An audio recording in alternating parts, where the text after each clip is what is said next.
पत्नी का हत्यारा निकला घर जमाई। संदेह पर पत्नी व ननिया सास को उतारा मौत के घाट।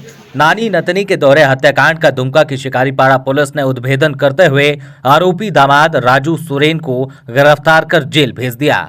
इस बाबत प्रेस वार्ता कर एसपी पीतांबर सिंह खेरवार ने जानकारी दी। उन्होंने बताया कि जिले के शिकारीपाड़ा थाना के आमचुआ गांव में शुक्रवार की देर रात नानी और नतनी की हत्या की सूचना मिली।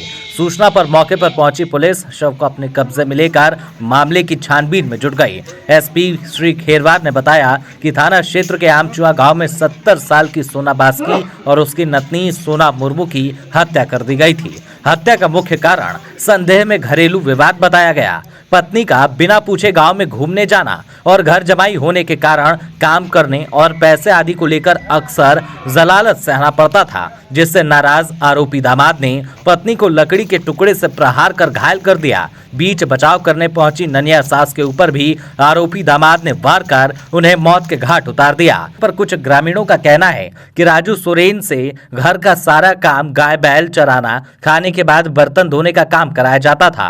राजू सोरेन कई बार क्रोधित होकर घर से चले जाने की धमकी भी देता था। वहीं 1 महीने पहले घर में लड़ाई झगड़ा भी हुआ था। जिले में संपत्ति की लालच में दोहरे हत्या की ये तीसरी वारदात है। और उसकी नतनी 2 लोगों का शव पड़ा हुआ है और अज्ञात द्वारा उनका हत्या किया गया है।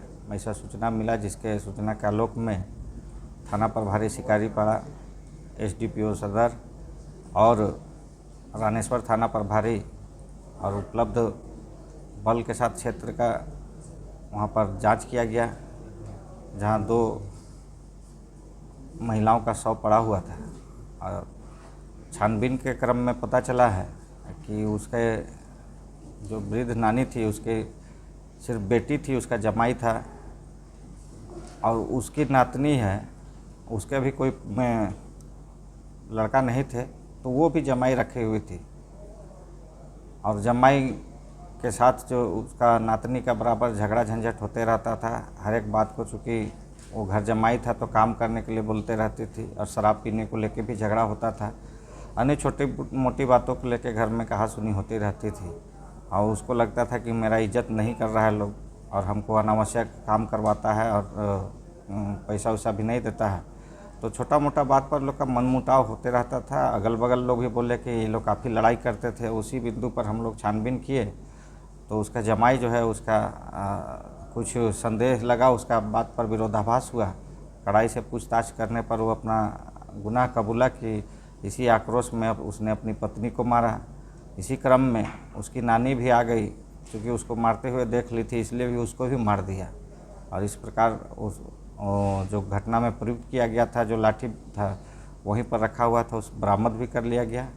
साथ ही साथ जो लड़का मारा है, वो उस समय जो कपड़ा पहना था, टी शर्ट, उसमें भी बरामद किया गया। उसमें खून लगा पाया गया है और वो अपना जुर्म स्वीकार किया। इस प्रकार उसका घर नाती दामाद के द्वारा ही नानी और नतनी को मार के हत्या किया गया है। सर, क्या चरित्र पर भी संदेह था पत्नी? उसकी मायके थी, बराबर कहीं जाती थी। इस बात को भी उसने जिक्र किया है कि बिना बोले कहीं भी चली जाती थी, तो उसको ख़राब लगता था, उसको डाउट लगता था कि मेरे अलावा भी और लोगों से इसका बातचीत होता है, और संदेह वो करता था ज़रूर उस पर। कुछ अंदरूनी लोग का बात में झगड़ा भी होता था, लेकिन बहुत से बातें मिला के उन लोग का आक्रोश था, इसी में मारा, जिसमें मर गई। और नानी भी देख ली तो उसको भी मार दिया।